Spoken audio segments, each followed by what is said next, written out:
यदि आप पितृदोष से परेशान हैं और यदि आपकी कुंडली में पितृदोष है तो आप निश्चित ही ये जो कारण हम आपको बताने जा रहे हैं इन कारणों से आप पीड़ित होंगे। पहला, संतान संबंधित आपको परेशानी रहेगी। आपके पुत्र या पुत्री जो हैं उनके रोजगार में व्यवधान होगा या उनके विवाह होने में कई प्रकार की अड़चनें आ रही होंगी। घर में आर्थिक संकट होगा, रोजगार की कमी होगी, घर में लगातार बीमारी अस्वस्थता बनी रहेगी, घर में कई प्रकार के संकट, आर्थिक संकट, कर्जे की स्थिति बनी रहती है। या जो व्यापार व्यवसाय आप कर रहे हैं उसमें आपको आपकी मेहनत के अनुरूप लाभ प्राप्त नहीं हो रहा होगा।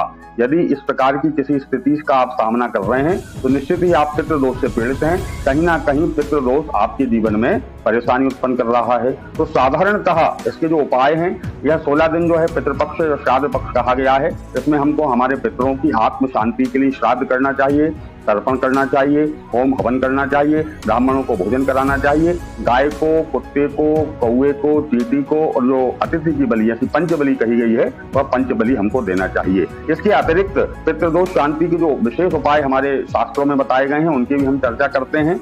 दक्षिण की जो दीवार है, दक्षिण की दिशा पर हमारे पितरों का फोटो लगा करके हमको वहां नित्य प्रति तेल का दीपक प्रज्वलित करना चाहिए।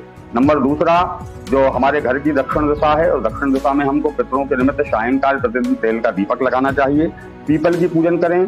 पीपल की जड़ में एक लोटे में दूध डालिए, जल डालिए, काले तिल डालिए, अक्षत डालिए और सफेद पुष्प डाल करके पीपल की जड़ में अपने पितरों के निमित्त उस जल को समर्पित करना चाहिए। ऐसा करने से पितृदोष की शांति होती है।